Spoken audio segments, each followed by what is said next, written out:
Self induced EMF, self induction study कर रहे थे हम। E S equal to minus L D I upon D T. Test का syllabus before self induction, self induction से पहले तक वेक्टर है एंड मैग्नेटिक मटेरियल से स्टार्ट होकर के सेल्फ इंडक्शन से पहले तक का है।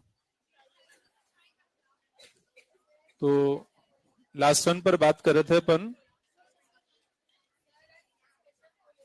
हाँ डिस्कशन बोले थे ना, डिस्कशन करेंगे, अभी करेंगे।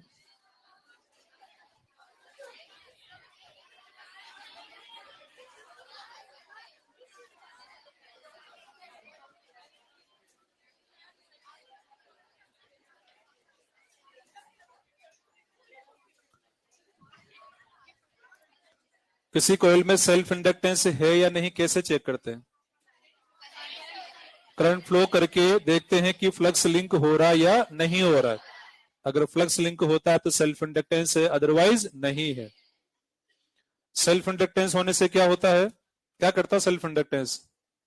करंट की वैल्यू, अच्छा इतना ही पढ़ा था कल अपन ने कि करंट को वेरी किया था, फिर वेरी करके फिर ईएमएफ आ गया था, यहां तक बात की थी। और एक तो रिलेशन बनाया था हमने phi total is equal to L I, और एक बनाया था L equal to phi total upon I. इसके बाद एक लिखा था E S equal to minus L D I upon D T. बस यहां तक की बात हुई थी। थोड़ा सा और आगे बढ़ाते हैं इसको। When I increases then D I होगा पॉजिटिव,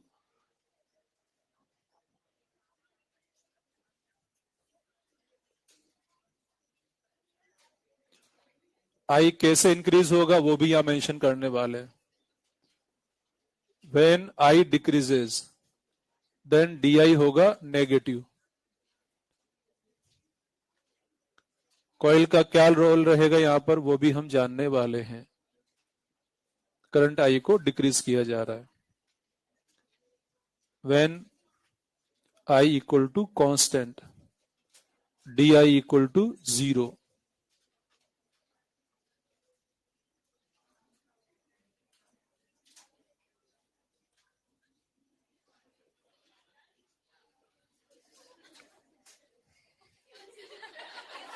क्या हुआ?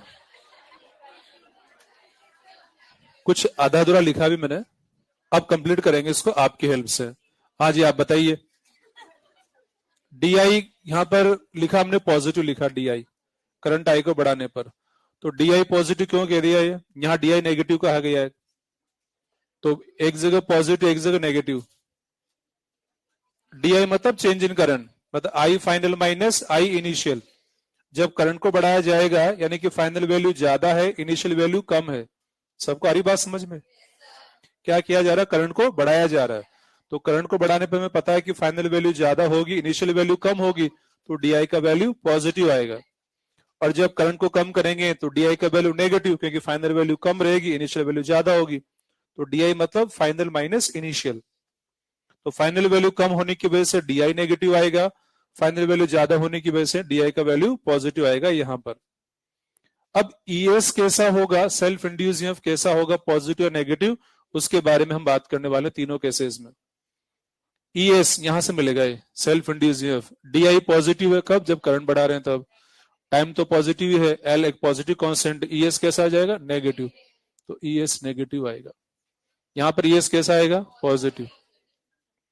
सब चेक कर पा रहे हैं इस बात को कि यहाँ ईएस नेगेटिव है, यहाँ ईएस पॉजिटिव। यहाँ ईएस क्या आएगा? ईएस क्या आएगा? बोलो रे भाई बोलो, क्या आएगा? 0। तो यहाँ ईएस 0 आ गया, तो ईएस वैल्यू 0 है। ईएस 0 क्यों आ गया?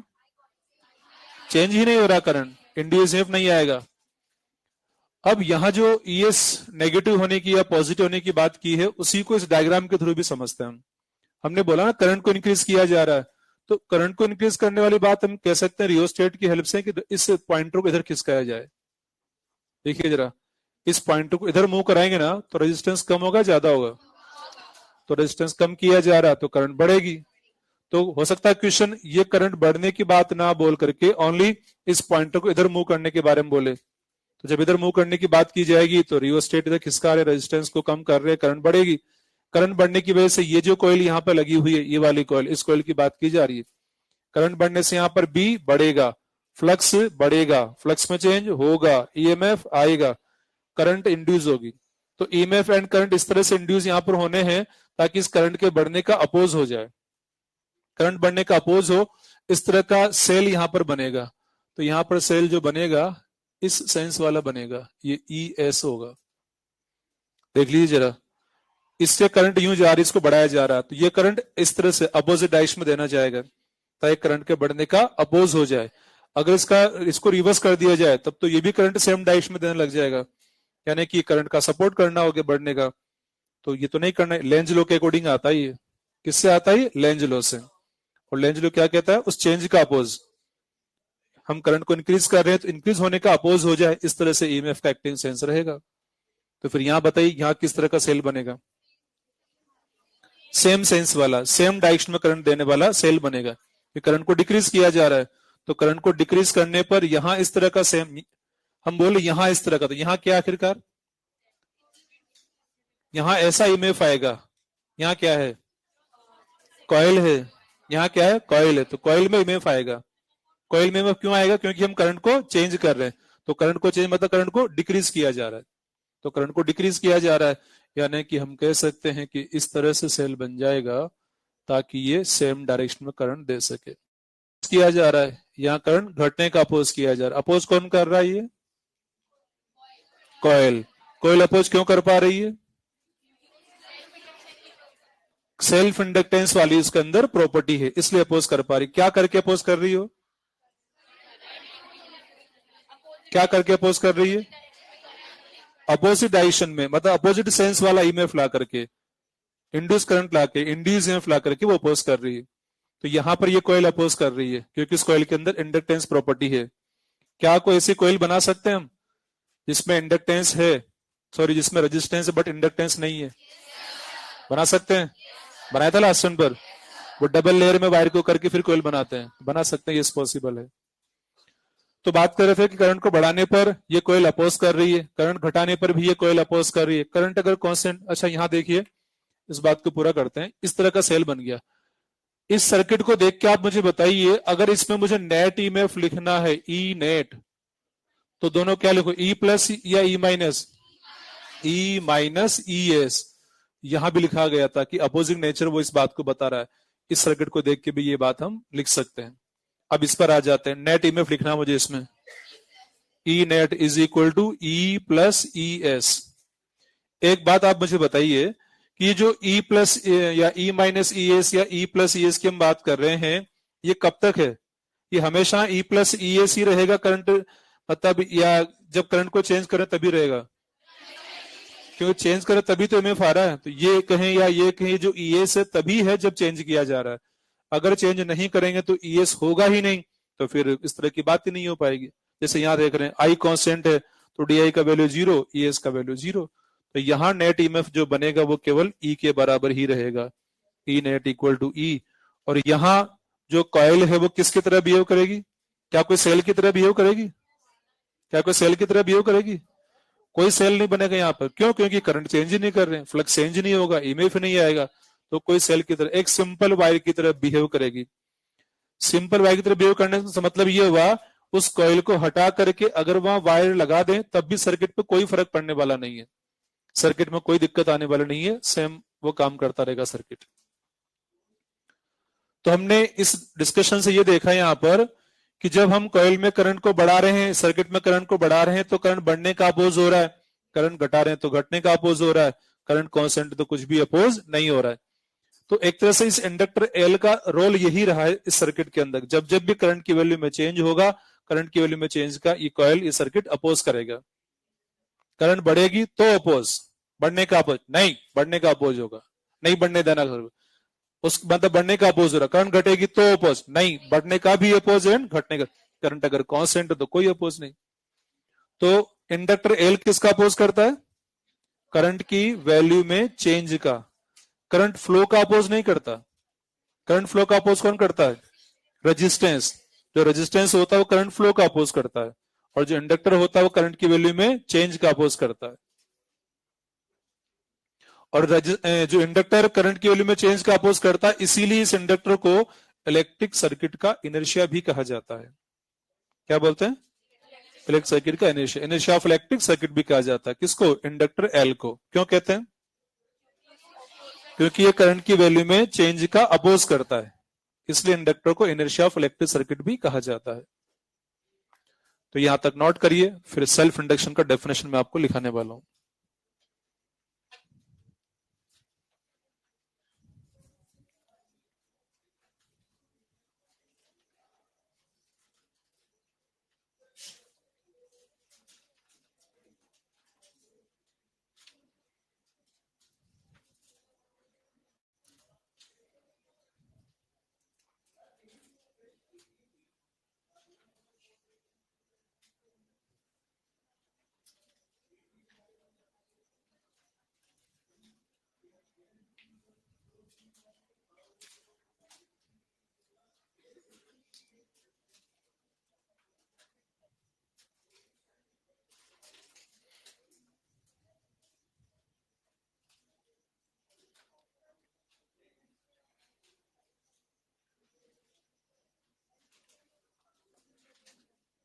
Definition of self induction.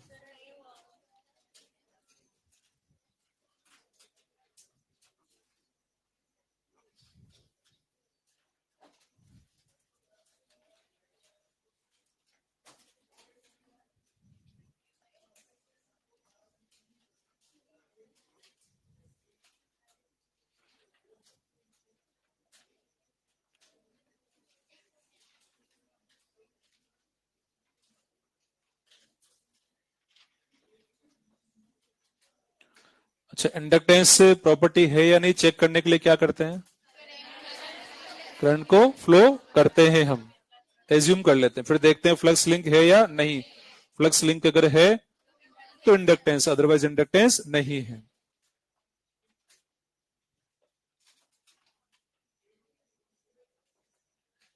तो इंडक्टेंस एल वाली प्रॉपर्टी होना जरूरी है, तभी ईएमएफ इंड्यूस होता है। इंडक्टेंस प्रॉपर्टी नहीं तो फ्लक्स लिंक ही नहीं होगा। आप में भी फ्लक्स लिंक वाली प्रॉपर्टी होती है, हम फील्ड अप्लाई करते हैं, आप लिंक कर पाते हैं, तभी आप लायक होते हैं, सिलेक्ट होने लायक। एक होते हैं ना लायक, आप हैं लायक। क्यों? इसका पता कैसे लगा? कि फील्ड अप्लाई करने पर आप लिंक कर पाते हैं। फील्ड अप्लाई करने पर आप लिंक कर पाए, मतलब आप उस लायक है सिलेक्ट होने। अभी सिलेक्ट हुए नहीं है, मतलब चेक किया गया, हाँ आप क्लास में बैठने लायक हैं। लेकिन जो स्टूडेंट इस तरह के हैं, कोई ऐसे भी होते हैं, हम फील्ड अप्लाई कर रहे हैं, कुछ भी लिंक नहीं होता, कभी भी लिंक नहीं होता, तो वो क्लास में बैठने लायक नहीं है। अरे समझ में आ रही है बात? मतलब ये केवल ईएमएफ कितना आया अभी उसकी बात नहीं की थी हमने। जब एल की प्रॉपर्टी चेक कर रहे हैं तो चेंज करने, जैसे हम फील्ड अप्लाई कर रहे हैं, आप में लिंक हो रहा है, अब उसको लगातार हम चेंज करते जाते हैं। कभी बाइस आउटलो अप्लाई करते हैं, कभी एसीएल अप्लाई करते हैं, तो ये क्या लिंक हो रहा है, फिर उसमें चेंज हो रहा है। और चेंज हो रहा है मतलब फिर ईएमएफ आ रहा है, फिर करंट इंड्यूस हो रही है, नॉलेज वाली करंट आप में आ रही है। आ रही है क्या? क्योंकि लगातार आपका फ्लक्स चेंज हो रहा है, नॉलेज वाला फील्ड आप पर अप्लाई किया जा रहा है, वो कंटिन्यू चेंज हो रहा है, तो नॉलेज वाली करंट आपके अंदर इंड्यूस हो रही है। चेंज हो रहा तो भी है, चेंज नहीं हो रहा, एक ही फील्ड जो कुछ दिन पहले अप्लाई किया वहीं अटका हुआ है, उससे आगे कोई फील्ड ही अप्लाई नहीं हो रहा, तो फिर कहां से नॉलेज वाली करंट आएगी? तो चेंज होना जरूरी है। तो लिखिए चलो, definition of self induction. When current in any coil, when current in any coil change with respect to time, change with respect to time, then magnetic flux passing through a coil, magnetic flux passing through a coil also change,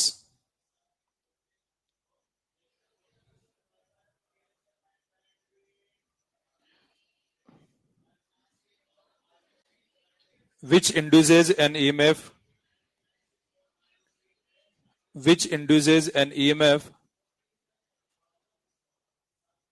in coil known as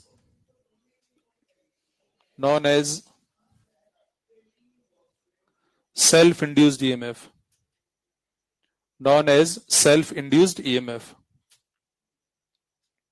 नीचे की line से लिखिए, according to Lenz law,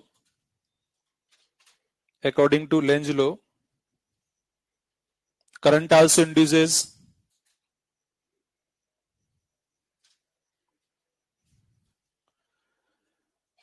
which always opposes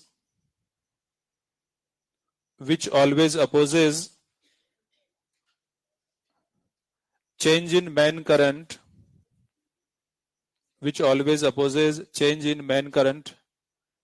MAIN, change in main current in coil.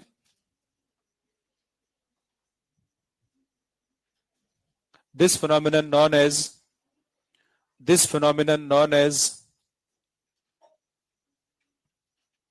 self-induction.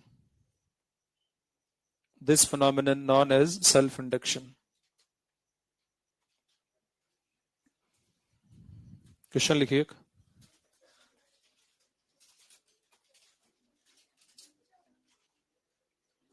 a coil of self-inductance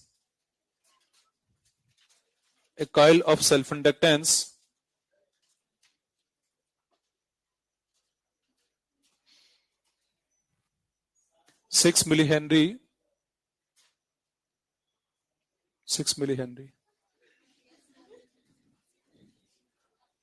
carrying 3 ampere current,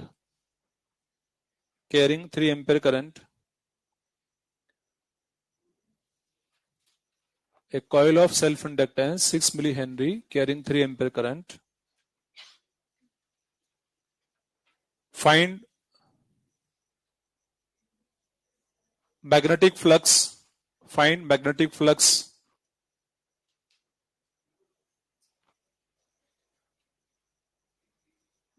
passing through coil.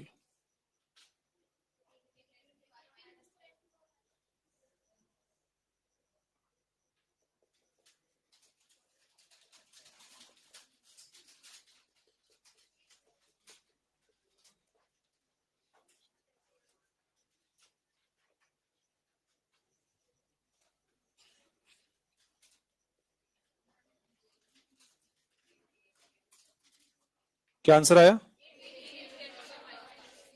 18 into 10 minus 3 weber, या 18 मिली weber भी कह सकते हैं इसे हम.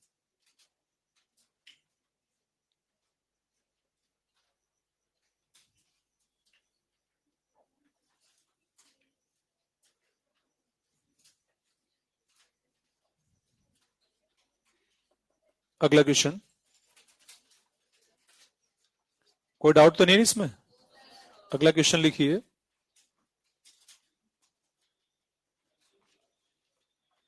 magnetic flux passing through a coil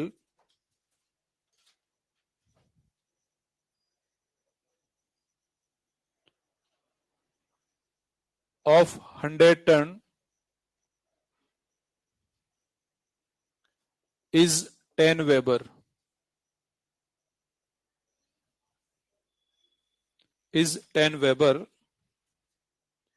If current in coil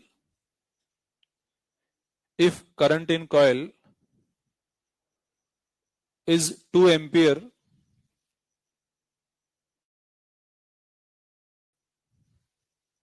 then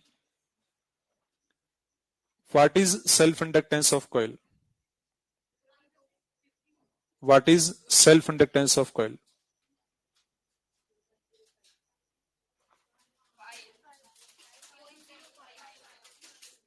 इतने अलग अलग आंसर कैसे आ रहे हैं? 5, कितनों के 5 आ रहा है? 5. L is equal to phi total upon I. 10/2 यानी कि 5 हेनरी।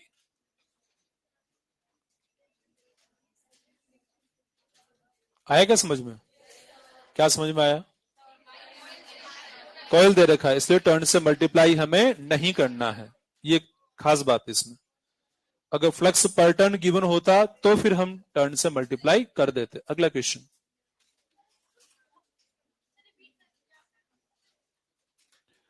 इसमें flux magnetic flux passing through coil बोल दिया है, लिखा भी होगा आपने ना, magnetic flux passing through coil.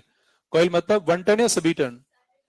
Coil के तो सभी टर्न है, उनके लिए फ्लक्स हमें गिवन है ना, तो अलग से भले ही नंबर ऑफ टर्न हमें गिवन है, उससे अब मल्टीप्लाई करने की जरूरत नहीं है, क्योंकि magnetic flux passing through coil ये टर्म यूज कर लिया क्वेश्चन ने। फ्लक्स पर टर्न या flux passing of one turn, ऐसे फ्लक्स ऑफ ईच टर्न बोला जाए। या फिर एक और कंडीशन, बी गिवन होता है, ए गिवन होता है, तो बी ए से क्या मिलता है? वन टर्न का मिलता है, बी ए से वन टर्न का। फिर एन दिया होता है, एन से मल्टीप्लाई करने पर टोटल फ्लक्स मिलता है। अगला क्वेश्चन लिखिए, magnetic flux sorry self inductance of a coil is 2 millihenry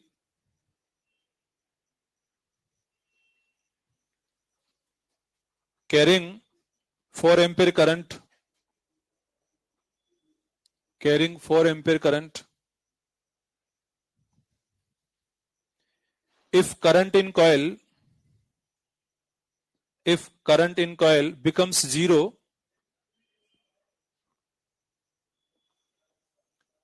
in 2 seconds, in 2 seconds, what is induced EMF in coil? What is induced EMF in coil? कितना आएगा?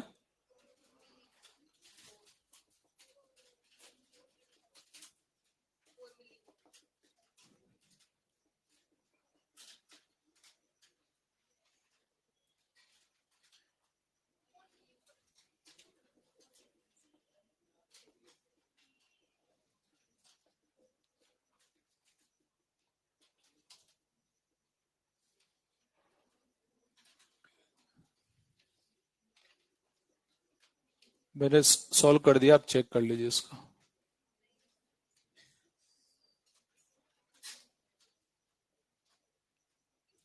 देख लो सही किया ना?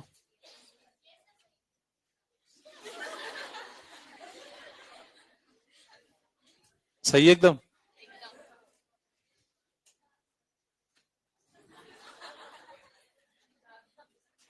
तो E S equal to minus L D I upon D T. आप वाले चार तो केवल सॉल्व करने से नहीं मिलते, की फिल करने के बाद ही मिलते हैं सही सही।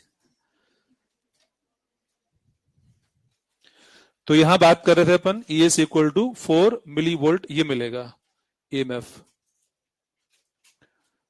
Next, self inductance of plane circular coil. Start करने से पहले बताइए क्या करने वाले हैं? मॉड्यूल।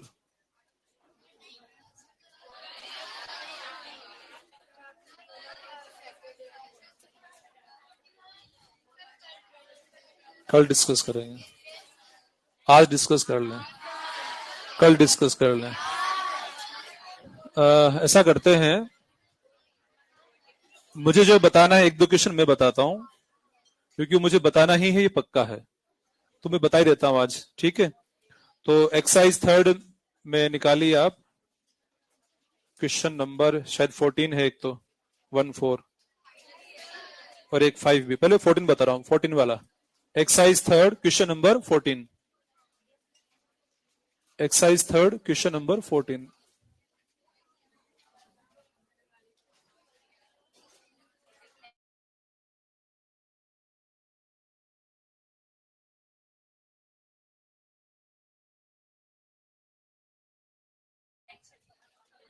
एक्सरसाइज थर्ड,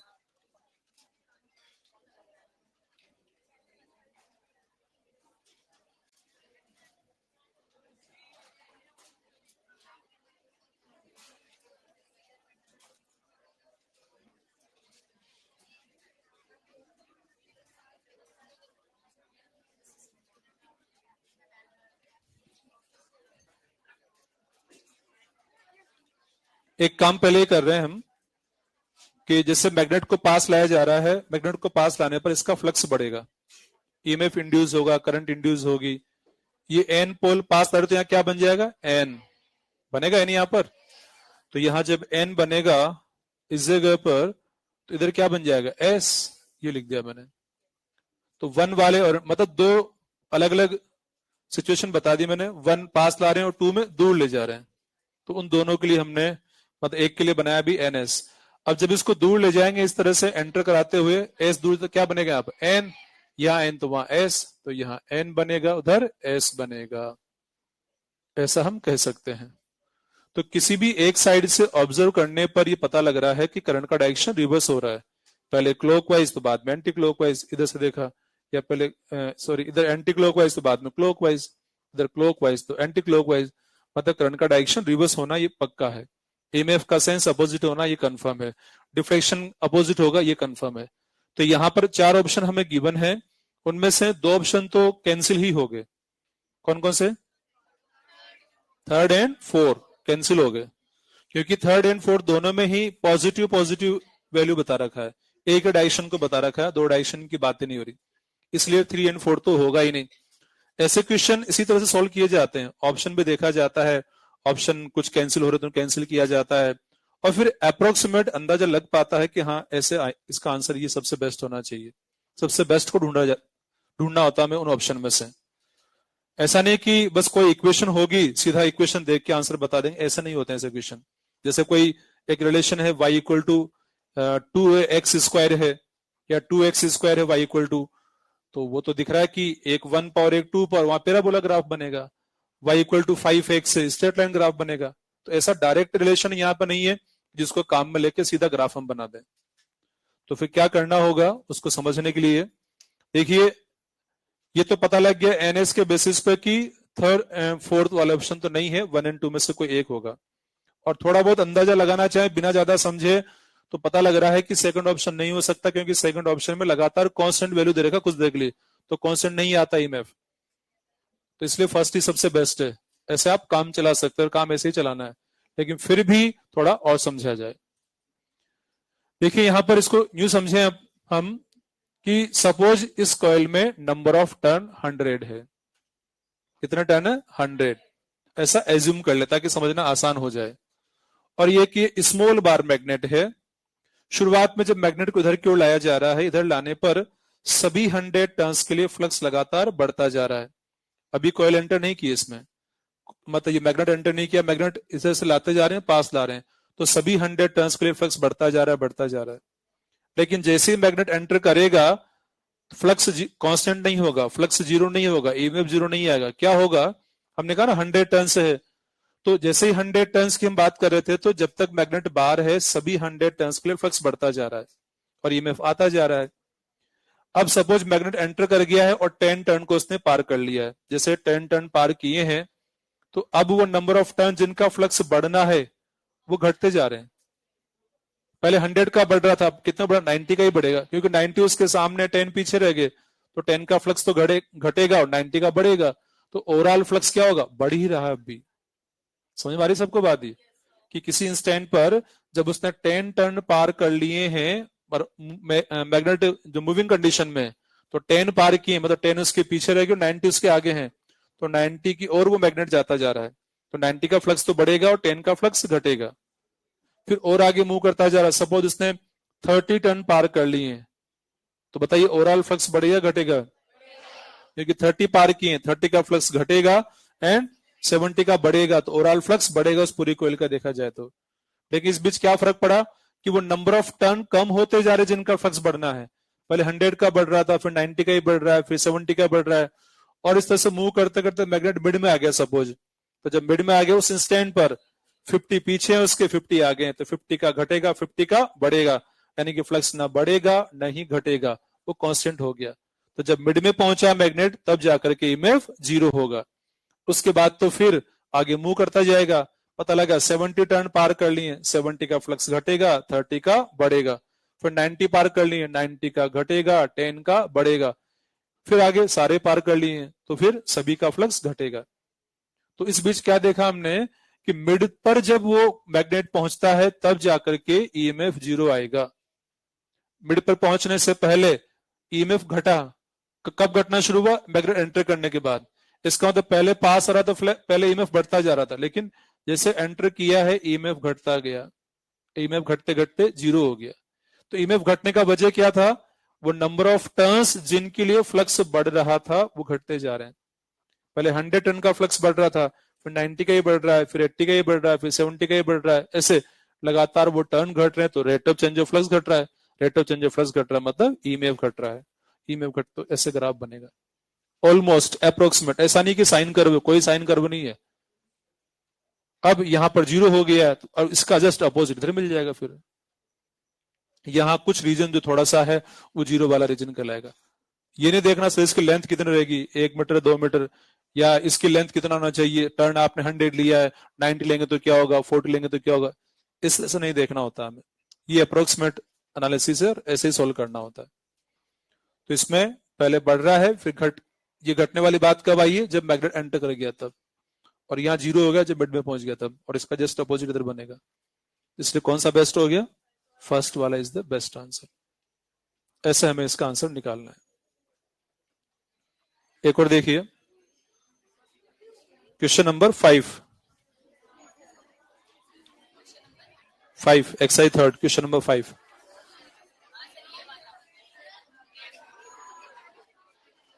गेट बंद करना है।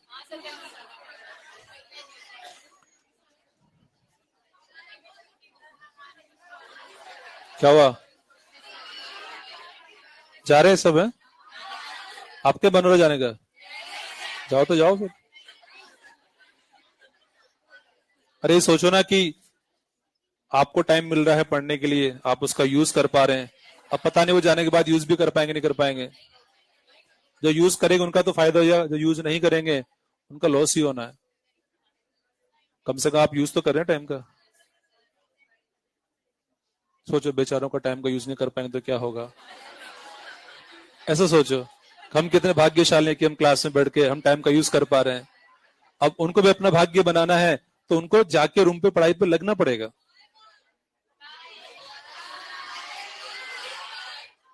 तो देखिए यहां पर क्या कर रहे हैं अपन, अब क्वेश्चन 5 की बात करने वाले हैं। 5 वाला क्वेश्चन में क्या है,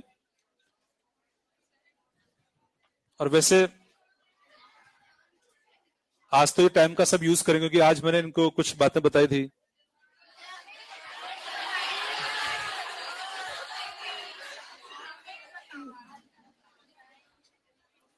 बातें क्या मतलब, जिन स्टूडेंट को अभी जो कॉलेजेस मिलते जा रहे हैं उनके मैसेज आ रहे हैं, तो उनको मैसेज सुनाए थे मैंने, 1-2 मैसेज जो आए थे।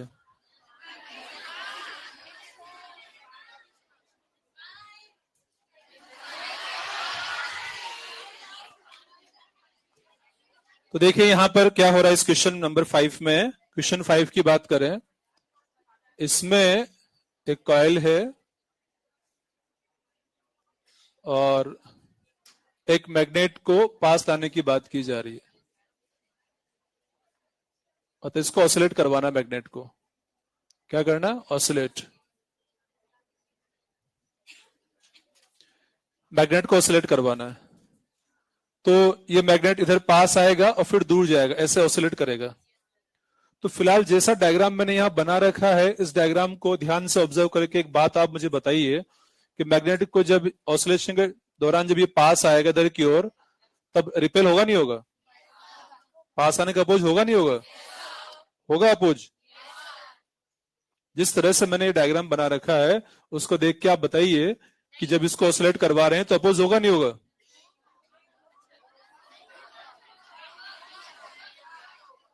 जिस तरह का डायग्राम मैंने बना रखा है अपोज होगा नहीं होगा? क्यों नहीं होगा? करंट की फ्लो नहीं होगी। क्यों करंट नहीं होगी? अरे मैंने कितनी बार ऐसे किया है कि जिस तरह का डायग्राम मैंने बनाया है, जिस तरह का डायग्राम मैंने बनाया है, जिस तरह का डायग्राम 3 बार बता रहा हूं, उसके बाद भी नहीं सोच पा रहे। जबकि एग्जाम में आएगा तो केवल डायग्राम बना रहेगा, वहां कोई ऐसे नहीं घुमाएगा।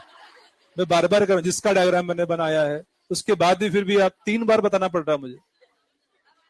हाँ बताइए जरा, अपोज नहीं होगा? क्यों नहीं होगा? करंट इंड्यूस नहीं होगी इसमें। तो यहां पर इन दोनों को ऐसे कनेक्ट कर दिया जाए, क्वेश्चन में दिया भी है शॉर्ट सर्किटेड दिया हुआ है, और दोनों एंड को वायर से जोड़ दिया गया है, वायर से कनेक्ट कर दिया गया है। अब सर्किट कंप्लीट हो गया है। तो सर्किट कंप्लीट होने के लिए इस तरह की लैंग्वेज वहां पर काम में ली गई है। अब पूरा सर्किट बन गया है ये, तो अब इसको ऑसिलेट जब कराएंगे ना, तो ऑसिलेट करवाने पर फ्लक्स बढ़ेगा, फ्लक्स में चेंज होगा, ईएमएफ आएगा, करंट भी आएगी। करंट कैसे आएगी? लेंज लॉ से आएगी। पास आए तो आने ना दे, दूर जाए तो जान, यानी कि पास आने का भी अपोजिट, दूर जाने का भी अपोजिट। तो यहां पर जब v इधर की ओर है तो रिपल्शन फोर्स, मैग्नेटिक फोर्स इधर लगेगा, जब इधर मैग्नेट आ रहा है। मैग्नेट जब दूर जाएगा तो अब अट्रैक्शन फोर्स लग जाएगा। हम जानते हैं कि वेलोसिटी के अपोजिट फोर्स जब लगता है तो बताइए स्पीड घटती या बढ़ती है? वेलोसिटी के अपोजिट डायरेक्शन फोर्स है तो कम होती है। तो दोनों बार ऐसा ही तो हो रहा है, वेलोसिटी के अपोजिट फोर्स है, वेलोसिटी के अपोजिट फोर्स है, दोनों ही बार स्पीड डिक्रीज ही होगी। स्पीड डिक्रीज होना मींस काइनेटिक एनर्जी का डिक्रीज होना, और जब जब भी काइनेटिक एनर्जी ऑसिलेशन की डिक्रीज हो जाती है, ऑसिलेशन कैसे होते हैं? डैम्ड ऑसिलेशन होते हैं। कैसे होते हैं? Damped oscillation. तो ऑसिलेशन डैम्ड होंगे इसके, यानी कि ये मैग्नेट ऑसिलेट जो हो रहा है धीरे धीरे धीरे बंद हो जाएगा इसका ऑसिलेशन। तो सबसे बेस्ट जो यहां पर है वो है डैम्ड ऑसिलेशन। हालांकि इसमें एक दो और भी ऑप्शन है, उन ऑप्शन के हिसाब से अगर बात करें तो डैम्पिंग भी अलग अलग टाइप की हो सकती है, और डैम्पिंग है, कोई क्या है, तो इतना सिलेबस में है भी नहीं, तो उसके बेसिस पे कभी कभी फ्रीक्वेंसी कम या ज्यादा वाली बात की जा सकती है। तो हमें तो सबसे बेस्ट जो दिख ही गया, देखते ही पता लग गया है कि यहां पर स्पीड डिक्रीज होगी, और स्पीड डिक्रीज होने से काइनेटिक एनर्जी डिक्रीज होने से ऑसिलेशन डैम्ड है, ये कंफर्म है, ये पक्का ऑप्शन है। तो कौन सा आंसर आएगा इसमें? Second is the best answer. Magnetic material का डिस्कशन कर लें। है कोई डाउट इसमें? भाई ईएमआई का आप आज की मना कर रहे हैं, तो नेक्स्ट सन पे ईएमआई का डिस्कशन, मतलब नेक्स्ट सन का बार कल ही तो आ रहा है, या मैग्नेटिक मटेरियल का आज कर लेते हैं? हो गया? कोई डाउट नहीं है? चलो ठीक है, तो फिर बढ़ते हैं आगे। तो इसके लिए कल मॉड्यूल भी लेके आएंगे आप, और जो क्वेश्चंस हैं वो सॉल्व करके भी आना है।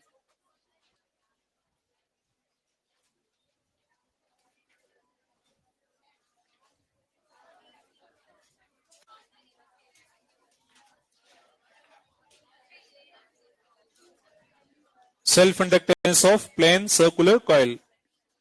सेल्फ इंडक्टेंस की बात करने वाले हैं प्लेन सर्कुलर कॉइल के लिए। रेडियस आर है, करंट आई है, एन नंबर ऑफ टर्न्स हैं। शुरुआत में कोई करंट नहीं है, सपोज कुछ देख ले, ऐसा माना हमने। इस कॉइल में सेल्फ इंडक्टेंस को फाइंड करना चाहते हैं, एल को फाइंड करना चाहते हैं, तो एल इज इक्वल टू क्या हो जाएगा? फाई टोटल अपॉन आई, यानी कि इसको लिख सकते हैं N phi by I, phi equal to N B A upon I. अब यहां पर जब हमें वैल्यू पुट करना है तो L is equal to N upon I है ना, वो तो वैसा ही रहने दिया। बी ए, ये बी ए किसके लिए फ्लक्स है? अरे एन बी ए अलग है, मैं पूछ रहा हूं बी ए किसके लिए फ्लक्स है? एन बी ए अलग, मैं बी ए की बात कर रहा हूं। Flux passing through one turn off coil, कि वन टर्न से कितना फ्लक्स पास हो रहा है, या वन टर्न कितना प्रोड्यूस कर रहा है, किस तरह की लैंग्वेज होनी चाहिए? एन बी ए जो लिखा गया है ये है flux passing through one turn या flux produce by one turn? Flux passing through one turn, ये टर्म सही होगा यहाँ पर। तो वन टर्न से जो फ्लक्स पास हो रहा है वो यहाँ पर बी ए है, भले ही वो फ्लक्स किसी ने भी प्रोड्यूस किया हो, लेकिन बी ए है flux passing through one turn. तो जब flux passing through one turn की बात कर रहे हैं तो बी ए में एरिया तो उस लूप का ही है जिस लूप के लिए हमें बात करनी है, और बी किसका होगा? जो भी वहां से पास हो रहा है, जिसने भी उसको प्रोड्यूस किया हो, लेकिन पासिंग हमें बी लेना है, भले उस वन टर्न ने प्रोड्यूस किया हो या किसी और ने भी प्रोड्यूस किया हो, लेकिन उससे पासिंग जो बी होगा वह हमें कंसिडर करना है, बी इंटू एम ए। और ऐसा ही हमेशा होता है कि जब भी किसी भी लूप या एरिया के लिए फ्लक्स बताना होता है, क्योंकि कई बार इस तरह के लूप की बात भी तो हम करते हैं जो खुद में कोई करंट नहीं होता है, खुद कोई फील्ड प्रोड्यूस नहीं करता है, तो जो भी उससे पासिंग भले किसी और का है, जो उससे पासिंग होता है उसके बेसिस पर उसका फ्लक्स लिखा जाता है। तो flux passing through one loop की बात यहां करने वाले हैं, बी इंटू एम है। तो यहां जो बी होगा वो लिखेंगे सेंटर पे जो बी होगा, क्योंकि बी इंटू एरिया जो यहां सेंटर बी हो कितना है बताना जरा, म्यू नॉट, इसमें करंट हमने आई फ्लो कर दिया है आर रेडियस से, एंड यहां कितना बी है,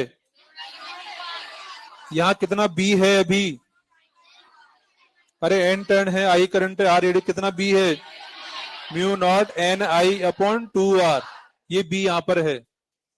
ये कौन से टर्न के सेंटर पे है, वन टर्न के सेंटर पे, या हर एक के सेंटर पे यही है, हर एक के सेंटर पे यही है।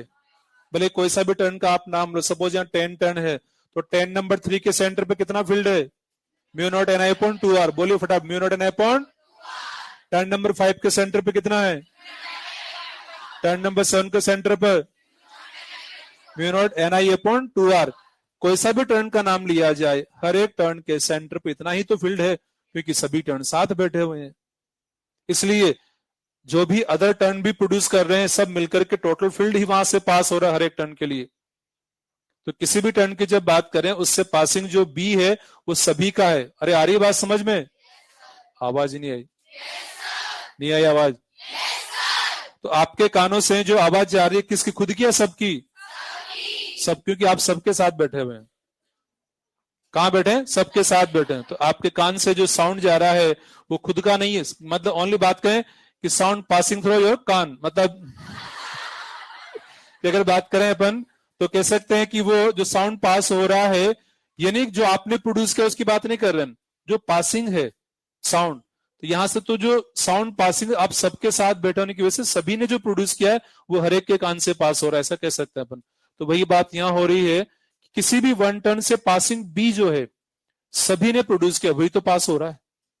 तो किसी भी वन टर्न के लिए जब हमें फ्लक्स लिखना है, बी इंटू एरिया जब लिखना होता है, तो यहां बी इंटू ए मुझे लिखना है, तो बी कितना है जो वहां अवेलेबल है, तो कितना है mu not N I upon 2 R, area कितना पाई आर स्क्वायर। तो ऐसा समझ के जब लिखते हैं तो थोड़ा ठीक लगता है, अदरवाइज कुछ को क्या लगता है, सर एन से मल्टीप्लाई तो करना होता है, एन ही तो टर्न है, सब दो दो बार आपने एन क्यों लिख दिया, ये कंफ्यूजन आता रहता है। तो वापस समझे कि ये वन टर्न से पासिंग फ्लक्स है, वन टर्न से जो पास हो रहा है, वो प्रोड्यूस की बात नहीं कर रहे, क्योंकि वो टर्न सभी के साथ बैठा हुआ है, सभी वहां पर हैं, तो सबकी वजह से जो बी उससे, तो हर एक टर्न से इतना फ्लक्स पास हो रहा है, मतलब सभी टर्न से अच्छा खासा फ्लक्स पास हो रहा है। तो सबसे फ्लक्स पास, हर एक से पास, सबको ऐड कर देंगे फिर, तो एन टाइम्स हो जाएगा फ्लक्स। इतनी सी बात थी, आई से आई कैंसिल हो जाएगा, एक आर से आर चला जाएगा ये, तो L is equal to mu not N square pi R by 2। This is self inductance of this plane circular coil. ये रिजल्ट आपको याद रखना है, L proportional to mu R, यानी कि मीडियम पर डिपेंड करेगा। इसके अलावा L प्रोपोर्शनल एन स्क्वायर है, L प्रोपोर्शनल आर भी है। ये तभी होता है जब अदर पैरामीटर कांस्टेंट होते हैं, प्रोपोर्शनेट में बात हम जानते हैं। L proportional N square, L proportional are.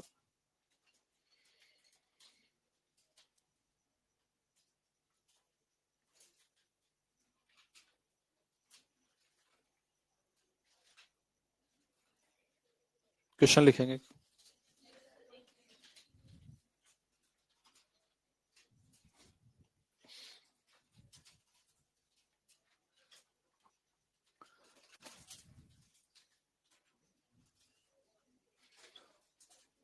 Plane circular coil है ये, क्या आपने भी ऐसा लिख के छोड़ दिया क्या, कुछ ने ऐसा किया है, प्लेन सर्कुलर कॉयल है ना।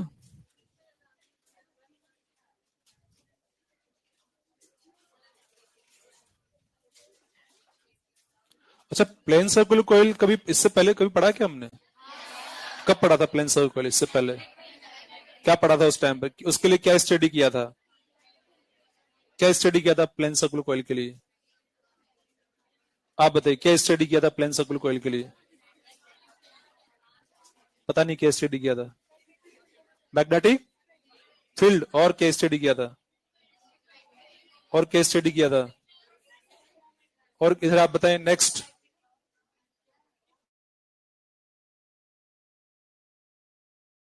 क्या स्टडी किया था के लिए? मैग्नेटिक मोमेंट भी स्टडी किया था, magnetic field and magnetic moment. आज क्या स्टडी कर रहे हैं? सेल्फ इंडक्टेंस स्टडी कर रहे हैं। तो क्वेश्चन लिखिए, क्वेश्चन लिखिए आप। In a plane circular coil, in a plane circular coil,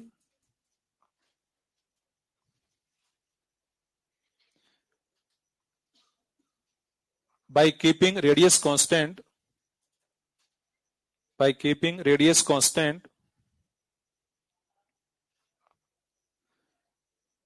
if turns becomes 4 times,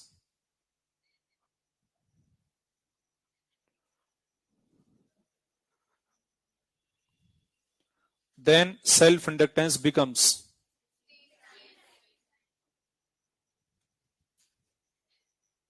कितना आएगा? तो L is equal to mu naught n square pi r by 2, L proportional n square, because R same given है। तो L2 upon L1 is equal to N2 upon N1 square. तो N2 upon N1 यानी कि पहले अगर n था तो बाद में 4n हो गया, ये आ गया 16। तो L2 is equal to 16 L1, तो आंसर आ जाएगा 16 times.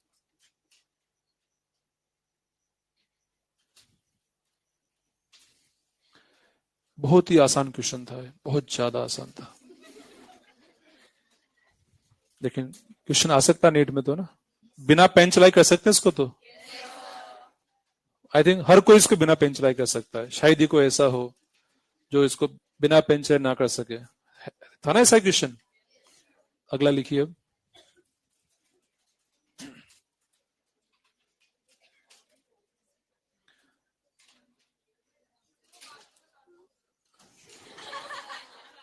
Plane circular self inductance लिखिए, self inductance of a plane circular coil. Question है self inductance of a plane circular coil of 30 turns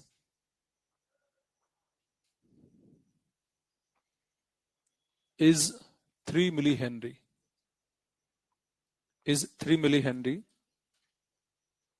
if same length wire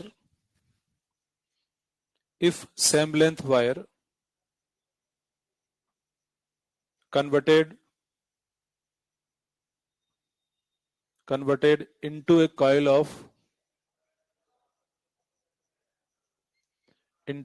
of 60 turns,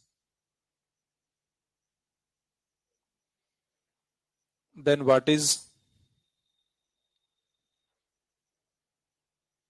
self inductance?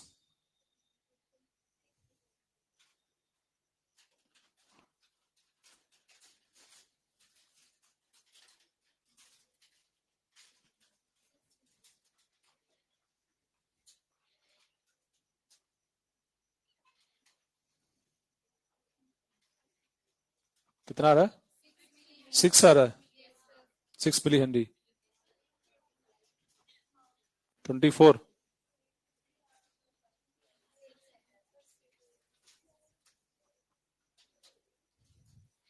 देखिए यहां पर same length का जिक्र हो रहा है, तो कुछ तो एक याद रख लेते हैं फॉर्मूला कि सेम लेंथ जब भी बोला जाएगा तो प्रोपोर्शनल एन स्क्वायर कर देंगे।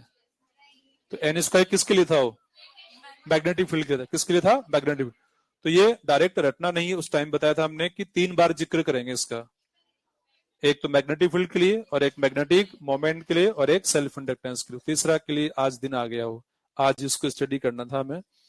तो यहां पर देखिए हम बात कर रहे हैं L is equal to mu not N square pi R by 2, formula तो ये है। तो L प्रोपोर्शनल एन स्क्वायर ये तब होता है जबकि आर सेम हो तो ये काम नहीं आएगा, because R not equal to same. अच्छा, आर सेम नहीं, इस बात का पता कैसे लगा? सेम लेंथ दिया गया है। क्या दिया गया? Same length. तो सेम लेंथ का इंफॉर्मेशन दे दिया। हम जानते हैं सेम लेंथ वाइड वाइड से जब टर्न्स बनाएंगे ना हम, तो टर्न्स छोटे बनेंगे। टर्न क्या बने? क्योंकि ज्यादा टर्न बनाने अपन को, डबल टर्न बनाए तो टर्न छोटे हो जाएंगे। तो एल प्रोपोर्शनल एन स्क्वायर। तो एल टू ऑफ, एक मिनट। तो अब हमें क्या करना है, पता लग गया है कि यहाँ पर टर्न मतलब जो रेडियस सेम नहीं है, मतलब आर भी चेंज हो रहा है एंड एन भी चेंज हो रहा है। तो L proportional N square into R, जिन जिन में चेंज हो रहा है हम उन सबको शामिल किया जाएगा इस फॉर्मूले के अंदर।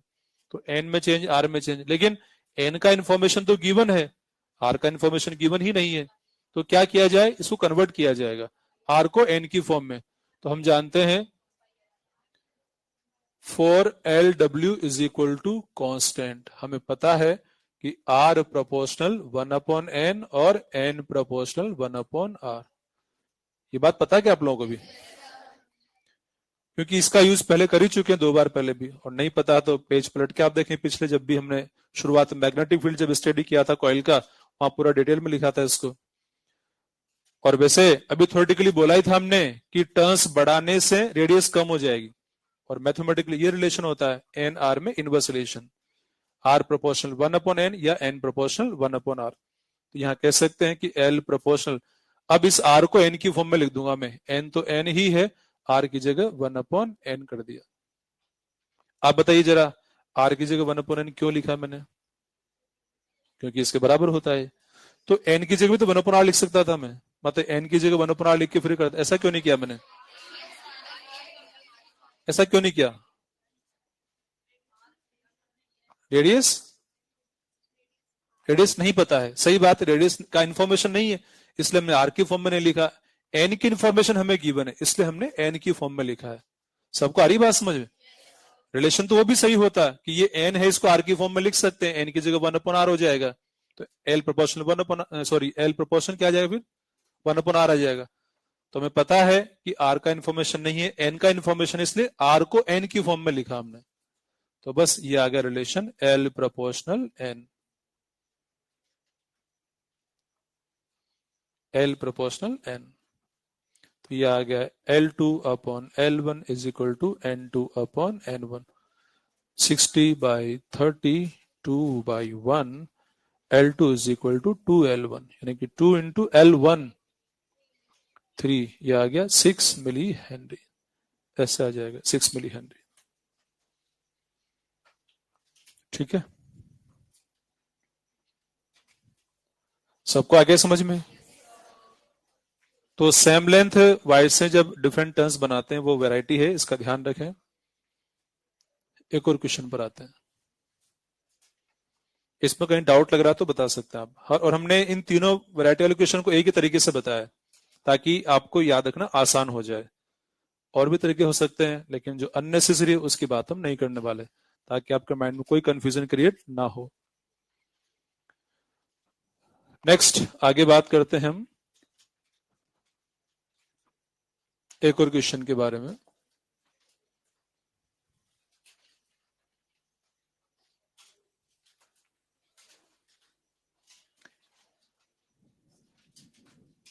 इन a plane circular coil, in a plane circular coil, by keeping turns same, by keeping turns same, if area becomes 4 times, if area becomes 4 times, then self inductance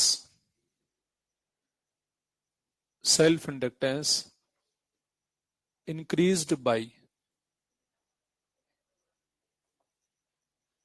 option लिख दिया मैंने यहां पर।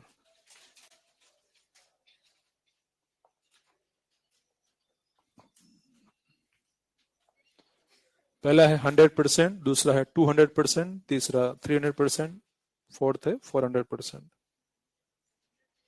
कितना परसेंट इंक्रीज हो जाएगा, ये हमें फाइंड करना है। कितना? 100%।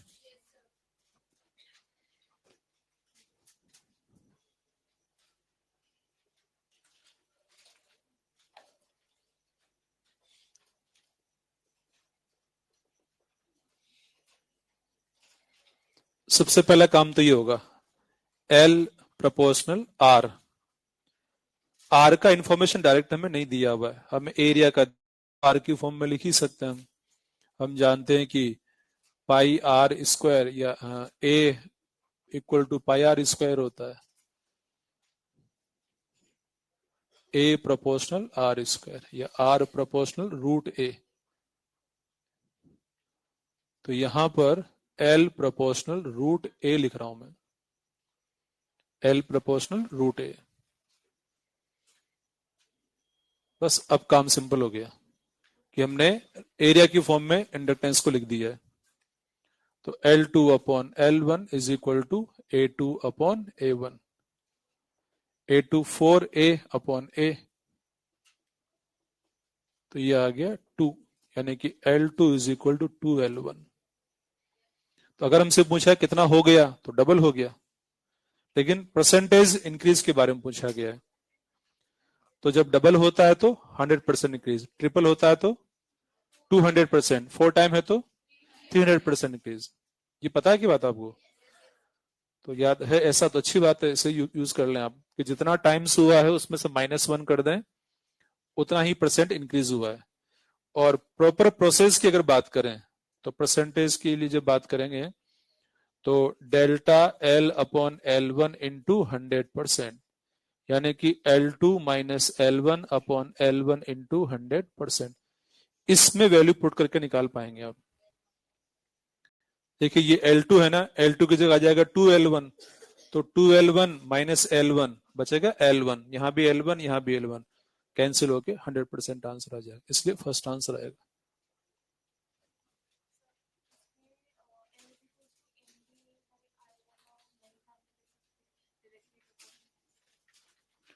इसमें क्या, फिर तो सब में ही ऐसा लेना पड़ेगा आपको, फिर तो फॉर्मूले क्यों बनाए अपन, क्योंकि बात तो सही है, आया तो उसी से है ये L equal to N B upon I से, लेकिन सॉल्व करना आसान इससे रहेगा, इस रिलेशन से, क्योंकि इसमें क्या दिया अपन को, सीधा सीधा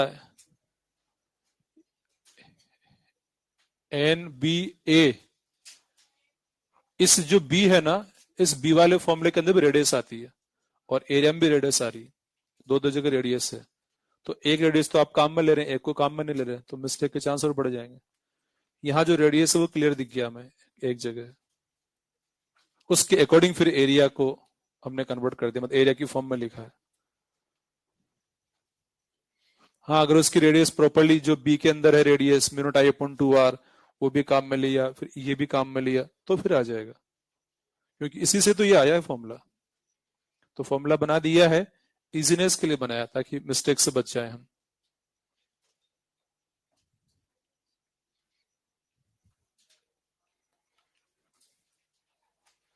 सबको आ गया समझ में?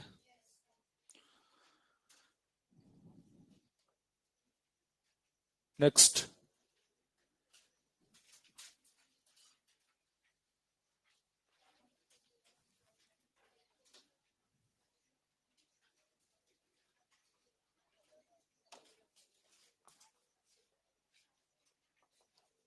Self inductance of solenoid.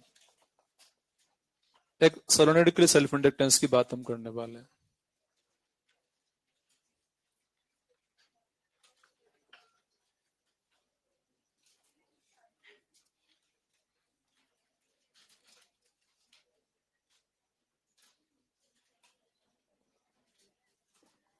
L length है, N टर्न है, A एरिया है।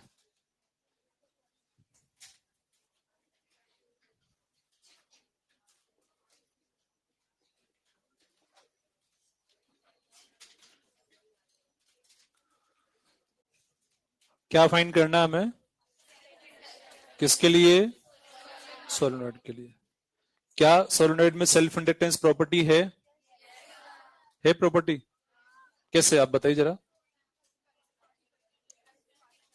करंट फ्लो करने पर फ्लक्स लिंक हो जाएगा, इसलिए सेल्फ इंडक्टेंस प्रॉपर्टी है। एल फाइंड करने के लिए क्या किया जाएगा? फाई टोटल अपॉन आई, यही करना जो अभी काम किया था हमने।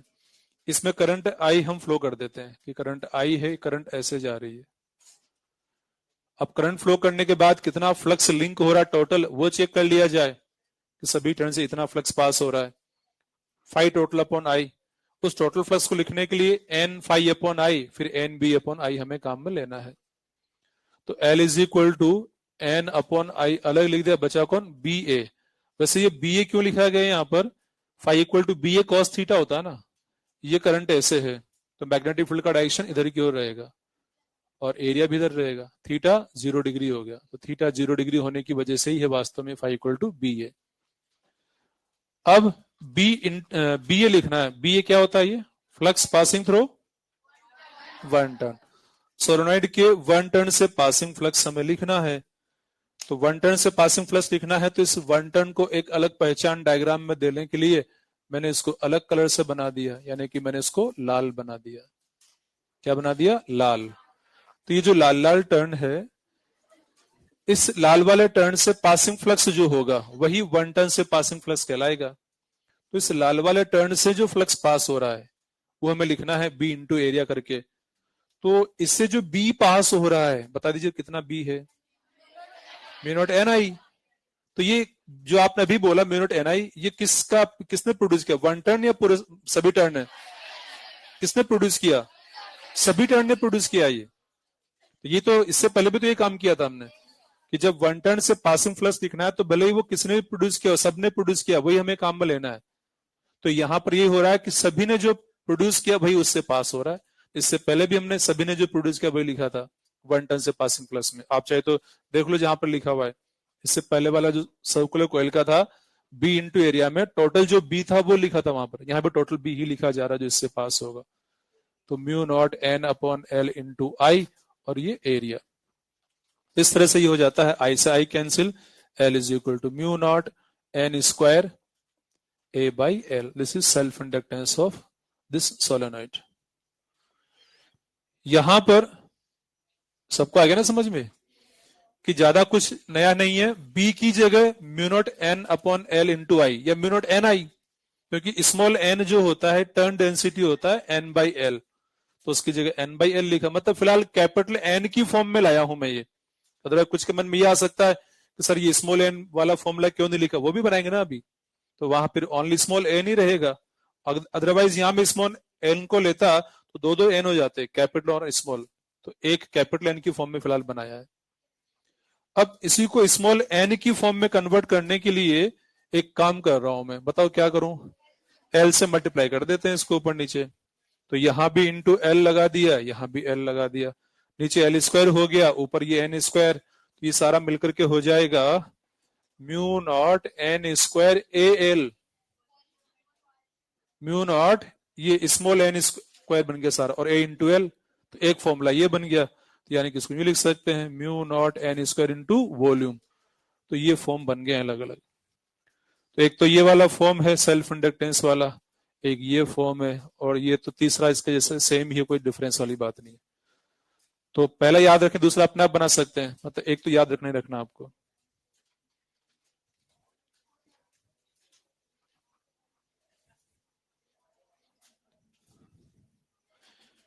एक बात और समझते हैं, ये जो वॉल्यूम की बात की जा रही है वहां पर सपोज एक सोलेनॉइड है,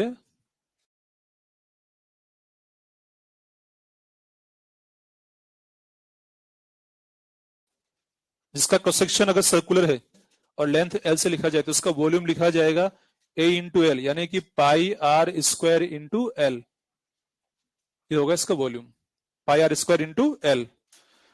लेकिन क्वेश्चन कभी अगर हमसे बोल दे कि एक सोलेनॉइड का क्रॉस सेक्शन रेक्टेंगुलर है तो मानना पड़ेगा फिर, जैसा क्वेश्चन का चुपचाप उसकी बात मान लेनी चाहिए हमें कि हाँ एक सोलेनॉइड इसका लेंथ एल है, क्रॉस सेक्शन का जो उसका फॉर्म है वो रेक्टेंगुलर फॉर्म में उसका क्रॉस सेक्शन है, तो एल बी एच इसका वॉल्यूम हो जाएगा। तो V equal to L B H इस कंडीशन के अकॉर्डिंग। जनरली सोलेनॉइड के बारे में खास इंफॉर्मेशन नहीं तो सर्कुलर क्रॉस सेक्शन वाला ही होगा। अगर स्पेशली बोल दे रेक्टेंगुलर क्रॉस सेक्शन तो फिर ऐसा कंसिडर हम कर सकते हैं, वॉल्यूम LBS से लिखा जाएगा। यहां तक नोट करिए, क्वेश्चन पर आते हैं फिर।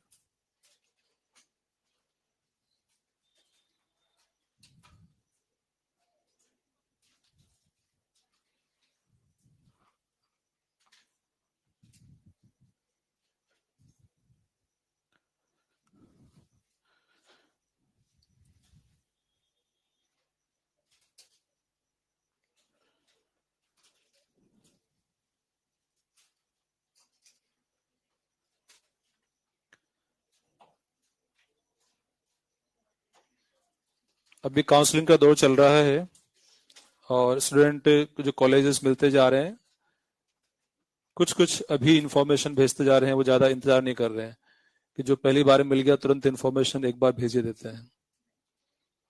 एक मैसेज आया है, बता दूं? गुड आफ्टरनून सर,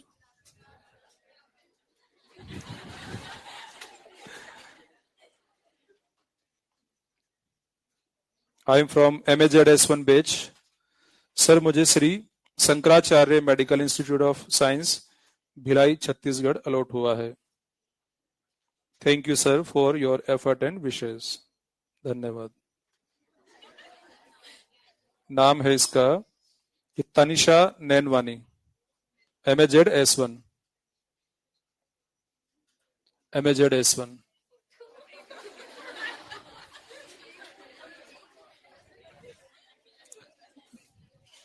एक और के बारे में बताता हूं, चलो।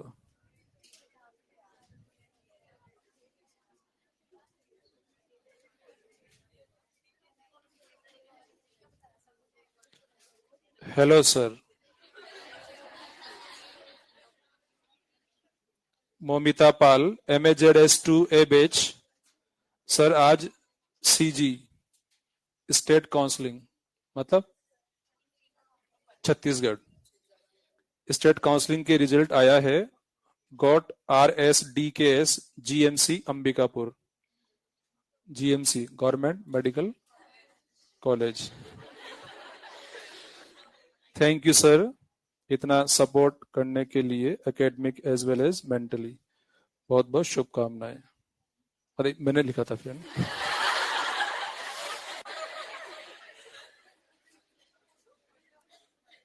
एक और का आया है, एक और ने तो कुछ ज्यादा लिखा ही नहीं, इससे तो बस बड़ी कॉलेज के सामने जाके खड़ा होकर फोटो खिंचा के बस फोटो भेज दिया मुझे।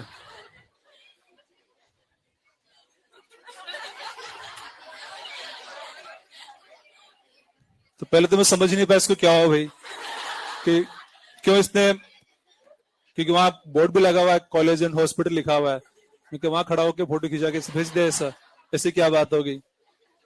तो फिर मैं पूछा इससे भी, क्या हुआ तुम्हें, ठीक हो तुम? सर कॉलेज मिल गया है, सियोन कॉलेज एंड हॉस्पिटल मुंबई। पूछा मैंने क्या मार्क्स थे, 686 मार्क्स थे। MAZS6A batch.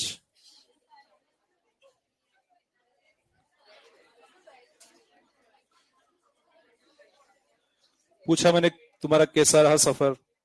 सर उतार चढ़ाव तो आए थे काफी। क्या किया तुमने? तो सेल्फ एनालिसिस के लिए प्रीवियस ईयर के क्वेश्चन पेपर और पिछले साल के मेजर टेस्ट को मैंने सॉल्व किया था। मैं नंबर और एक्यूरेसी इंक्रीज करने के लिए ज्यादा से ज्यादा प्रैक्टिस पेपर किया था। प्रैक्टिस जितना ज्यादा होगा, नंबर और एक्यूरेसी उतना अच्छा होता जाएगा। इसके बाद फिर उसने आगे बताया, ज्यादा से ज्यादा फ्रिक्वेंट रिवीजन, और जो क्वेश्चन मॉड्यूल में एक बार ट्राई करने पे नहीं आता था उसे पहले से ही टिक लगा लिया करता था और मेजर के टाइम वही क्वेश्चन करता था। और मैंने जो क्वेश्चन टेस्ट के पेपर के टाइम पे नहीं आता था उसे ब्रीफली लिख लिया करता था और उसे बाद में एक दो बार रिवीजन कर लेता था, जिससे कि क्वेश्चन की एक नई वैरायटी भी याद हो जाती है और वो क्वेश्चन नेक्स्ट एग्जाम में कभी भी गलत नहीं हो पाता है। मैंने पूरे प्रिपरेशन के ड्यूरेशन स्ट्रिक्टली रेगुलरिटी फॉलो किया हूं। क्या फॉलो किया हूं? देखो, कंटिन्यूटी। धन्यवाद।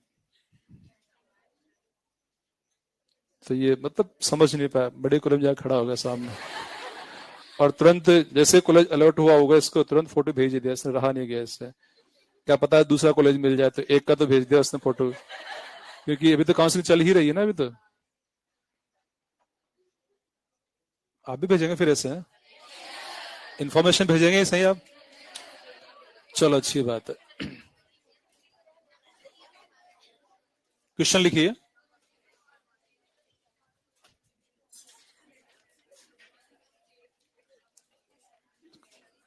सुन के कैसा लगा? अच्छा लगा? थोड़ा माइंड का स्टेट चेंज हुआ थोड़ा। अच्छा, हम भी तो इसीलिए आए थे, हम भी तो इसीलिए आए थे यहाँ पर है? तो हमें भी यही काम करना है और ये हो जाता है। पॉसिबल है चीज? पॉसिबल है चीज? कौन सी चीज पॉसिबल है? बड़े कॉलेज में जाना, सिलेक्शन होना पॉसिबल है, तो उसके लिए हमें हमेशा पॉजिटिव ही रहना है और उसी के अकॉर्डिंग अपनी स्टडी को मेंटेन, जहां मिस्टेक हो रही इनको ठीक करते जाना है। मिस्टेक तो होंगी ही, जो सिलेक्ट उनसे भी कई मिस्टेक हुई होंगी, बार बार मिस्टेक हुई होंगी, कई उतार चढ़ाव आते हैं। क्वेश्चन लिखिए चलो।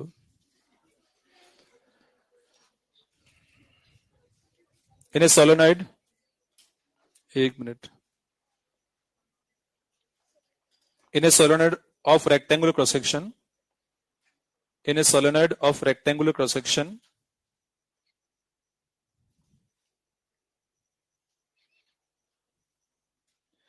by keeping turn density same, by keeping turn density same,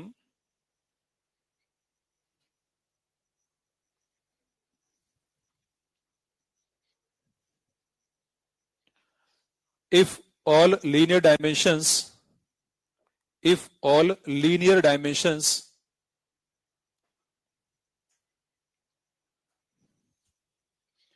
are increased by factor 2, are increased by factor 2, then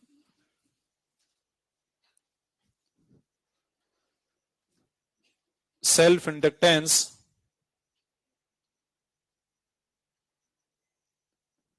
increased by 7 times, 8 times, 26 times, 27 times.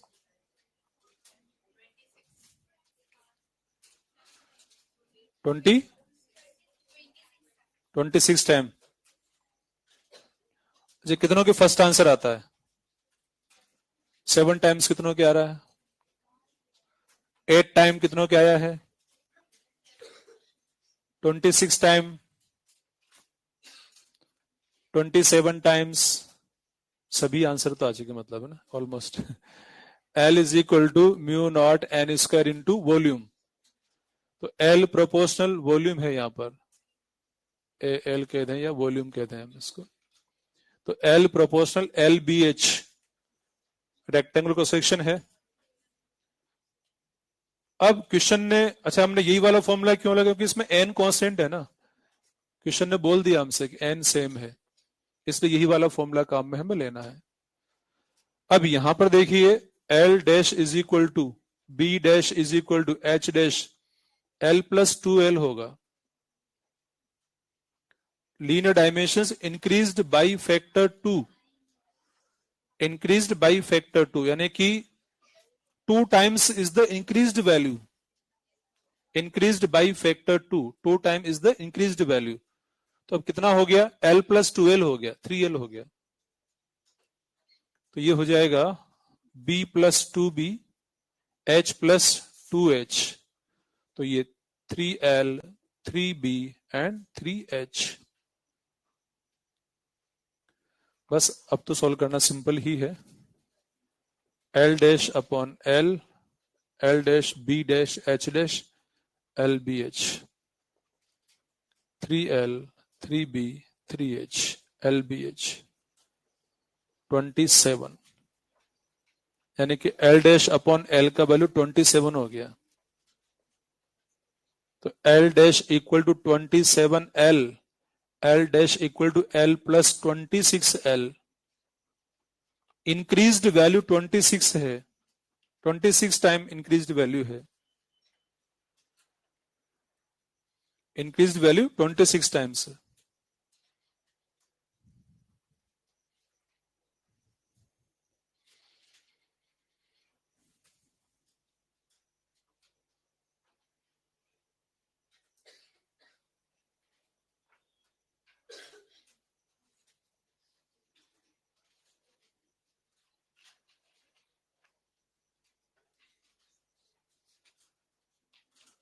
सबको आ गया समझ में? क्योंकि जैसे लैंग्वेज उसके अकॉर्डिंग हमें सॉल्व करना है। इंक्रीज्ड बाई फैक्टर 2, तो value L plus 2L, 3 time value हो गई है, हर डायमेंशन 3 टाइम हो गई है। और फिर 27 टाइम्स हो गया तो इंक्रीज वैल्यू 26 है, L तो पहले ही था, L प्लस 26 करने पे 27L हो रहा है, तो 26 time is the increased value. अगला क्वेश्चन लिखिए।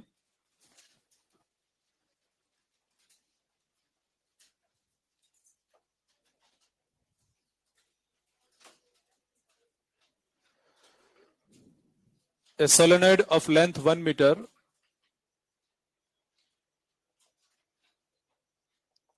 a solenoid of length 1 meter having self-inductance 1 millihenry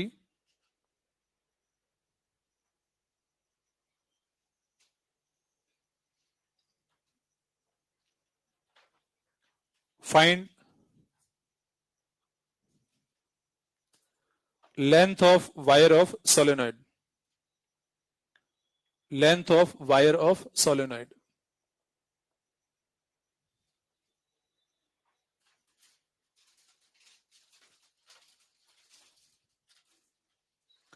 solenoid के वायर की लेंथ फाइंड करना है जिस वायर से उसको बनाया गया होगा।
इसमें ऑप्शन दिए जाएंगे आपको 1 मीटर, 10 मीटर, 100 मीटर, 1000 मीटर।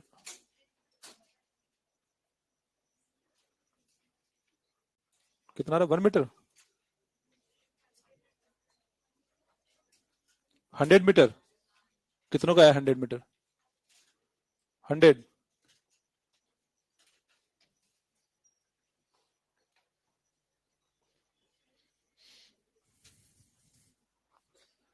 कुछ हिंट मैंने मेंशन कर दिया है कि लेंथ ऑफ वायर जो होगा n into two pi R के बराबर होगा।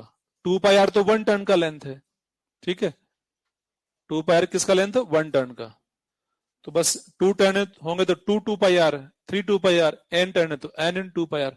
n यहां से फाइंड करेंगे अपन, यहां से n को यहां पुट कर दिया जाएगा।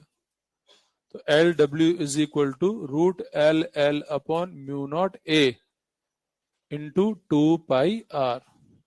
L W is equal to L L, इसको अंदर ले आया मैं रूट में, तो 4 pi square R square. Area लिख दिया मैंने पाई आर स्क्वायर। अब जो कैंसिल हो रहा है कैंसिल कर देंगे, मतलब ऐसा करने से सोल्व करना आसान हो रहा है। इसको अंदर ले गए हम और स्क्वायर कर दिया और एरिया की जगह पाई आर स्क्वायर लिख दिया। पाई से पाई कैंसिल, आर स्क्वायर से R square cancel. Length of wire आ गया ये 4 pi L L upon mu not. Question only ऐसा भी पूछ सकता हमसे कि एल सेल्फ इंडक्टेंस, वायर का लेंथ, सोलेनोइड का लेंथ है, तो ऐसे भी ऑप्शन हो सकते हैं। हमें डेटा गिवन है, पुट कर देंगे। L W is equal to 4 pi, 1 milli henry है और ये 1 मीटर लेंथ है। 4 पाई 10 की पावर -7 है। इस तरह से ये कैंसिल हुआ, 10 की पावर -7 था जो प्लस बन गया।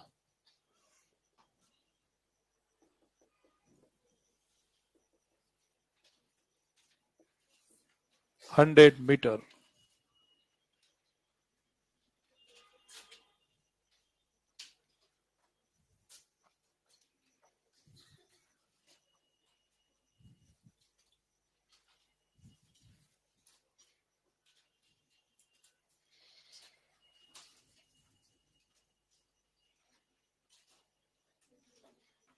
एक और क्वेश्चन।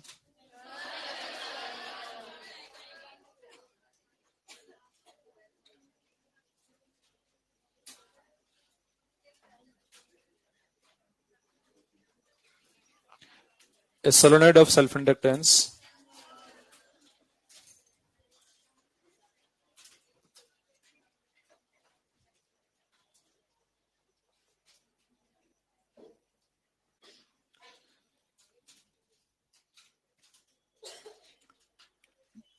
नहीं नोट किया तो सोल्व कर लेना आगे, तो सोल्व करने का काम जिन्होंने नोट नहीं किया ना, हो जाएगा सोल्व। लिखिए आगे क्या था। A solenoid of self-inductance 2 millihenry, 2 millihenry carrying 2 ampere current, carrying 2 ampere current. If direction of current is reversed, if direction of current is reversed in 2 seconds, if direction of current is reversed in 2 seconds,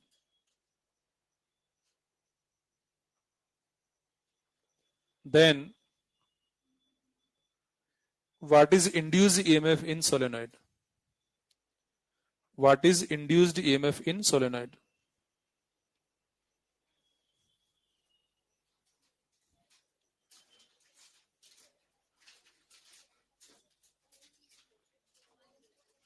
कितना? 4।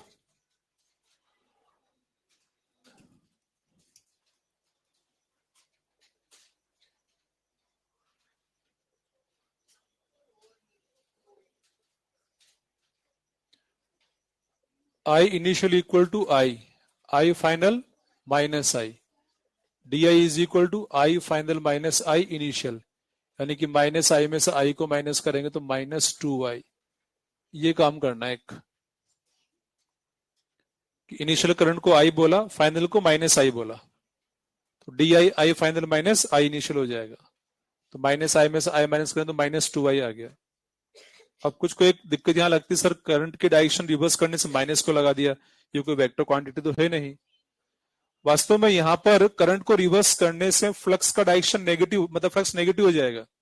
तो flux negative हो रहा है, इसको indicate करने के लिए वहां पर करंट को हम नेगेटिव लिखते हैं। अदरवाइज ये फॉर्मूला सीधा अगर d5/dt काम में लिया जाए तो उसमें तो अपना फ्लक्स नेगेटिव लिखा जाएगा, पर यहाँ फॉर्मूले में फ्लक्स यहाँ पर करंट की फॉर्म में है, तो फ्लक्स नेगेटिव होगा, उस इफेक्ट को बताने के लिए ही करंट को नेगेटिव लिखा गया है। तो यहाँ पर D I upon D T के वैल्यू की बात करें हम, तो ये होगा -2i upon D T, minus minus हट जाएगा, 2li अपॉन डी टी। 2 की जगह 2 है, L 2 मिली हेनरी है, I 2 है, टाइम 2 है, 4